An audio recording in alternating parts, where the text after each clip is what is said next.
안녕하세요.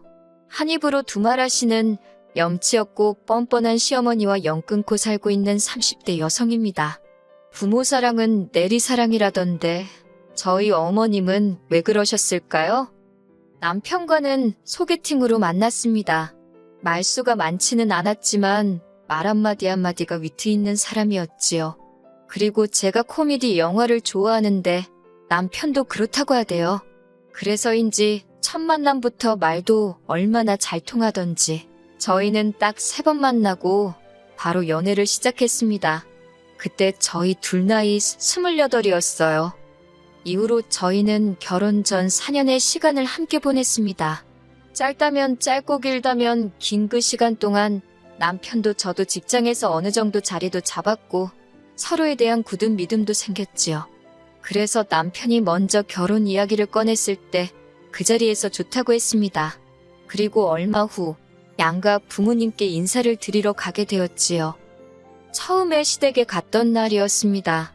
그곳엔 어머님뿐만 아니라 신우도 있었지요. 신우는 남편보다 6살이 어렸는데 남편 말로는 애교가 많고 착하다대요. 게다가 남편하고 사이도 좋은 것 같아서 저도 신우와 친해져서 잘 지낼 생각이었어요. 하지만 어째서인지 신우는 처음부터 저에게 호의적이지 않았습니다. 왜 눈빛만 봐도 저 사람이 나를 좋게 보는지 안 좋게 보는지 느낌이 오잖아요? 하지만 그때 당시에는 제가 일단 어머님께 잘 보여야 한다는 생각에 매우 긴장한 상황이었거든요.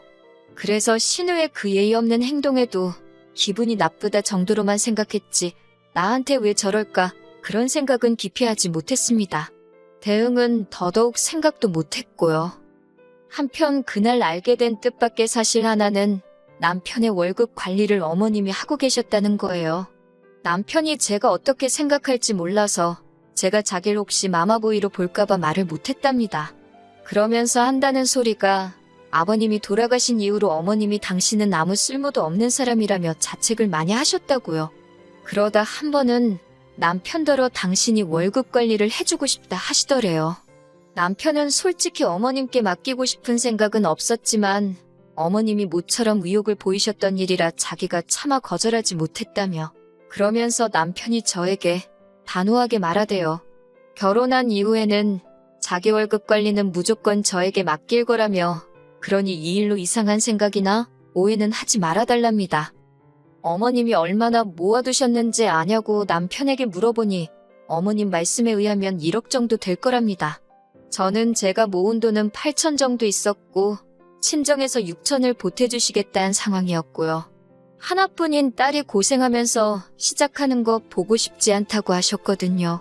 그래서 저희는 대출까지 받는다는 전제하에 3억으로 예산을 잡고 집을 알아보기 시작했습니다.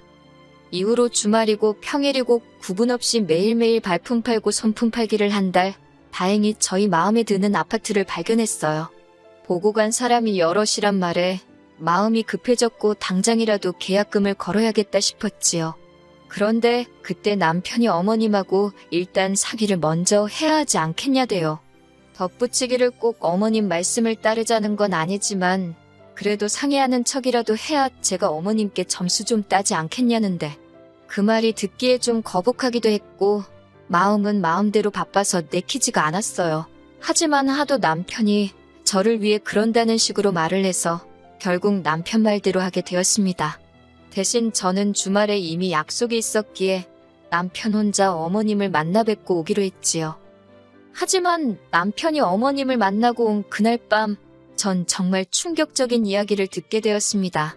저도 남편에게 전해 들은지라 정확히 어머님과 남편 사이에 무슨 대화가 오갔는지는 몰라요. 하지만 분명한 건 1억이란 돈은 없다는 사실이었지요. 그럼 얼마나 있는 거냐니까 4천 정도 있는 것 같대요. 나머지는 다 어디에 쓰셨대냐고 물으니 자기도 똑같이 여쭤봤는데 하신다는 말씀이 다 먹고 사는데 썼다고 그러시더랍니다. 당시 남편이 말하길 아버님이 돌아가신 이후로 어머님은 연금을 받고 계셨고 계단 청소를 다니시며 한 달에 100만 원 남짓한 수입도 있다고 했거든요. 그리고 남편이 따로 한 달에 30만 원씩 용돈도 드리고 있었고요. 그런데 그걸론 부족하셨던 건지 아들이 10년 가까이 직장 생활을 하며 모은 돈을 반도 넘게 쓰셨다는 게 솔직히 저로선 도무지 납득이 되질 않더라고요. 그리고 한편으론 남편이 정말 몰랐을까? 그런 의심마저 들었어요.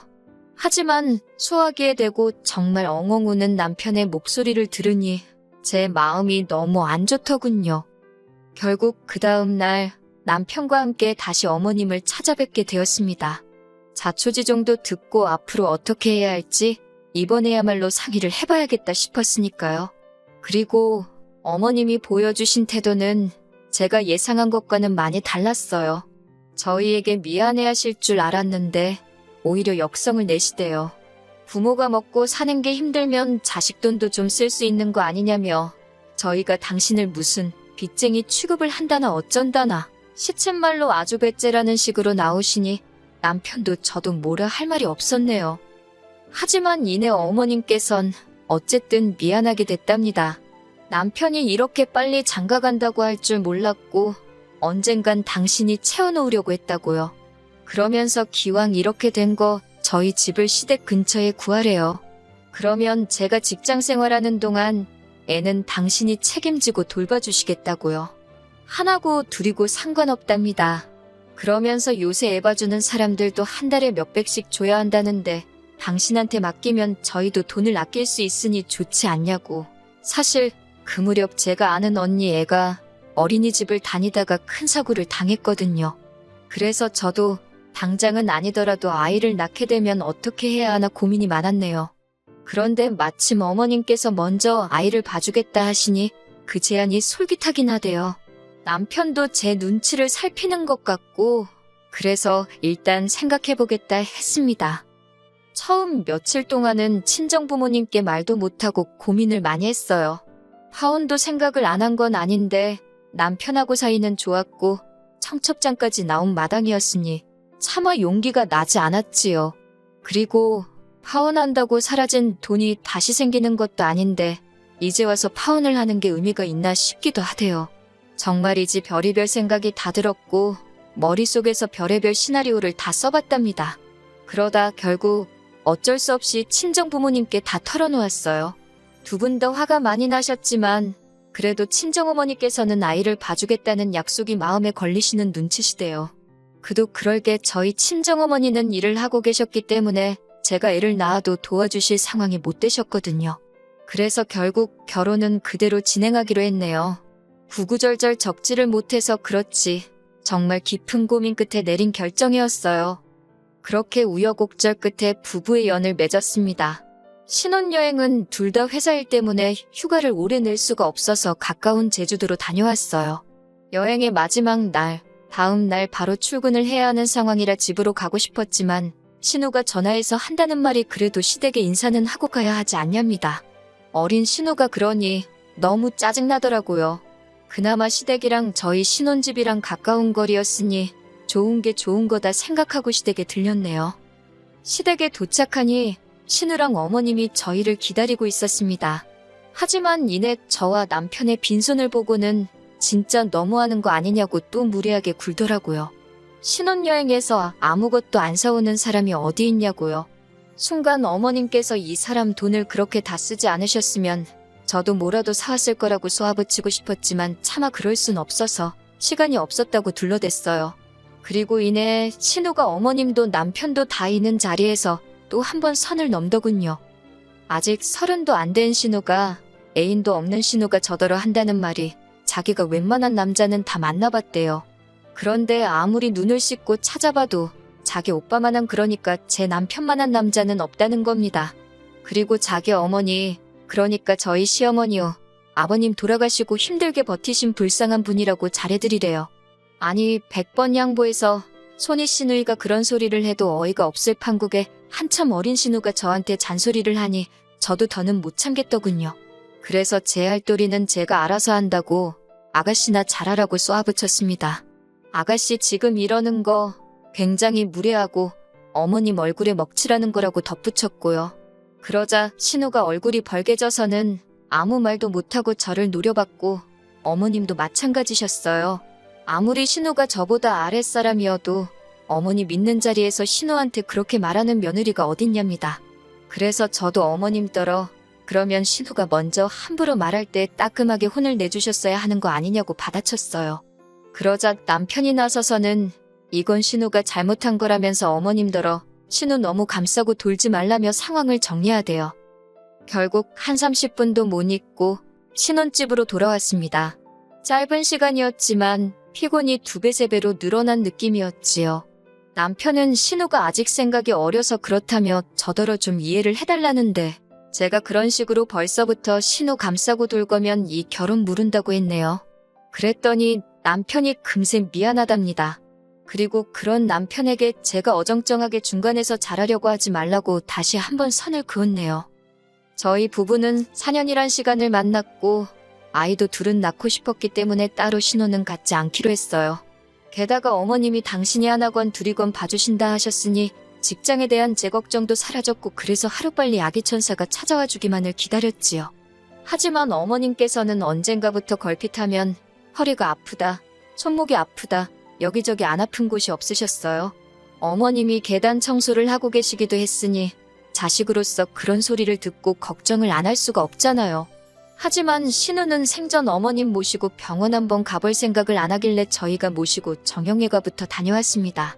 그런데 의사 선생님 말씀이 원인을 못 찾겠다고 하시대요. 엑스레이를 찍어봐도 그렇고 뭐 별다른 이상이 없다고요. 그리고 한의원에서도 진맥을 해봐도 딱히 큰 문제는 못 찾겠다 하고 그러니 남편이나 저나 자식 입장에서 속이 터지더라고요. 그렇게 2달 정도 지났을 때였습니다. 어머님 댁에 드릴 게 있어서 잠깐 들렸는데 현관은 열려있고 설마 무슨 일이라도 있나 싶어서 집 안으로 들어가니 다행히 화장실에서 물소리가 나더라고요. 어머님께 제가 들어왔다고 인기척을 하니 어머님께서 허겁지겁 몸에서 물기도 안 닦고 나오시더라고요. 그리고는 저를 막 밀어내시는데 순간 생각지도 못한 물건을 보게 되었습니다. 그건 바로 골프채였지요. 골프채 한두 개가 아니라 세트에 집안에서 연습할 수 있는 인조잔디 매트까지 거실에 나와 있더라니까요. 순간 배신감이 들더라고요. 저를 밀어내는 어머님을 향해 버티고 서서는 저게 다 뭐냐고 물었습니다. 여기저기 안 아픈 데가 없으신 양반이 이게 다 뭐냐고요. 그랬더니 누가 줬다는 거예요. 어이가 없어서. 그래도 뭐 제가 형사도 아니고 어머님을 취조를 할 수는 없잖아요. 하지만 그제서야 머릿속에서 퍼즐이 맞춰지더군요. 왜 어머님이 종종 골프 브랜드 옷을 입고 계셨던 건지, 시댁에만 오면 골프 채널을 보고 계셨던 건지. 솔직히 어머님이 골프를 치시건 축구를 하시건 그거야 제가 뭐라고 할 일이 아니지요. 오히려 건강하시다는 뜻이니 감사해야 할 일이고요. 그런데 자꾸 그 6천만 원, 그 피 같은 아까운 남편 돈으로 골프를 치고 다니신 건가? 그런 생각이 드니까 속에서 열불이 나더라고요. 저희는 그 돈이 없어서 대출도 생각보다 더 받았고 그래서 다달이 나가는 이자도 많은데 그래도 어머님한테 골프를 치지 말라고 할 수도 없잖아요. 저희한테 돈 달라고 하시는 것도 아니고 그래서 남편한테 일단 상황만 일러두고 알고나 있으라고 했어요. 남편이 저더러 저볼 낯이 없다고 미안하답니다. 그렇게 또 시간이 흘러 저는 결혼한 지 6개월 만에 아이를 가졌습니다. 당연히 양가 어른들 모두 좋아하셨어요. 그런데 어머님께서는 축하한다 소리는 하시면서도 애를 봐주는 일에 대해선 이런 방구도 없으셨지요. 솔직히 불안한 생각이 들긴 했지만 그래도 당신이 먼저 하신 말씀이 있었으니 결국엔 약속을 지켜주시리라 믿었습니다. 그러다 출산일이 다가오면서 제가 회사에 출산휴가를 냈는데 문제는 그때부터였어요. 어머님도 여기저기 쑤시고 아파서 맥을 못 추시겠다며 무조건 입원을 하시겠다고 고집을 피우셨거든요. 그런데 병원이 뭐 입원시켜달라고 무조건 해주는 게 아니잖아요? 결국엔 입원은 못 하시고 그저 저희 볼 때마다 앓는 소리 죽는 소리만 해대셨습니다. 어머님의 꾀병이 심각해진 무렵 전 예정대로 건강한 아이를 낳았습니다. 그리고 출산휴가도 끝을 향해 달려가고 있었지요. 육아휴직을 쓸 수도 있었지만 그랬다간 제가 복귀를 했을 때 제자리가 남아있을지 솔직히 확신이 들지 않았어요. 그래서 남편과 상의 끝에 어차피 어머님이 봐주신다 했으니까 회사에 복귀하는 쪽으로 결론을 내렸네요. 그런데 그 소식을 들으신 어머님께서 노발대발 난리가 나셨습니다. 회사에서 멀쩡히 휴가를 주는데 왜 안 쓰냐면서 기어이 늙은 시애미를 고생을 시켜야 직성이 풀리겠냐고요. 황당해서 어머님이 먼저 애를 봐주겠다 하시지 않았냐. 그래서 집도 시댁 근처에 구하라 하셔놓곤 이제 와서 왜 딴소리를 하시냐고 저도 받아쳤습니다. 그랬더니 어머님께서 사람이 어떻게 약속을 다 지키고 사냐대요. 약속은 원래 깨라고 있는 거라나요.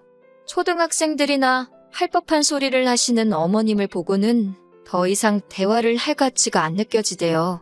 그래서 알겠다고, 안 맡긴다고 대신 저희 애 볼 생각은 꿈도 꾸지 마시라 소리를 질러버렸네요. 하지만 어째서인지 제 눈에선 눈물이 쏟아졌습니다. 분하고 서운하고 여러 가지 감정이 들었거든요. 제 자신이 바보 같기도 했고 돈 생각도 나고 그냥 복잡했어요. 그런 저를 본 남편도 생각이 많아진 듯 했습니다. 그러더니 어머님더러 그러면 그냥 6천만 원 달라고 하더라고요. 그 돈 대신 애 봐준다고 해서 넘어간 건데 이렇게 나오시니 참 곤란하다면서 그냥 자기 몰래 쓴 6천만 원 달라고 그래야 나도 처갓집에 면이 서지 않겠냐고 조용히 따지는데 제 남편이지만 무섭더군요. 그러자 어머님께선 당신을 갖다 팔랍니다. 먹고 죽을래도 6천만 원 없다고요. 그러자 남편이 알겠다면서 그러면 그냥 앞으로는 안 보고 살자고 그러대요. 자기 어머니지만 이렇게 이기적이고 뻔뻔한 양반인지 몰랐다면서 자식으로서 너무 실망스럽다고 서로 더는 보지 말고 살자는 말을 어찌나 담담하게 하던지 남편을 말려야 하는 거 아닌가 그런 생각까지 들었지요. 집으로 돌아오는 길에 남편이 저한테 정말 미안하답니다. 그러면서 일단은 육아휴직을 쓰자고 그러대요. 복귀를 못해도 이직은 할 수 있지 않겠냐면서 그냥 자기가 다 미안하답니다. 그런 남편한테 차마 뭘 따져 물을 수가 없었어요. 그리고 이후로 시댁과 연락을 하지 않고 지내고 있어요. 신호가 일방적으로 어머님과 자기 소식을 문자로 알려오긴 하는데 잘 읽어보면 돈 떼려는 소리여서 적어도 저는 대꾸도 안 하고 있네요. 남편도 저한테 용돈을 받아 생활하는 입장이라 딱히 어쩌지는 못하고 있을 거예요. 아, 그리고 다행히 친정어머니께서 하시던 일을 정리하시고 육아를 도와주고 계십니다. 저희가 감사한 마음으로 매달 200만 원씩 챙겨드렸는데 얼마 전 저희 여행이라도 다녀오라며 그 돈을 고스란히 돌려주셨지요. 언제까지 받기만 하는 자식일런지 죄송하고 감사한 마음뿐입니다. 언젠간 이 은혜에 보답할 날이 있겠지요?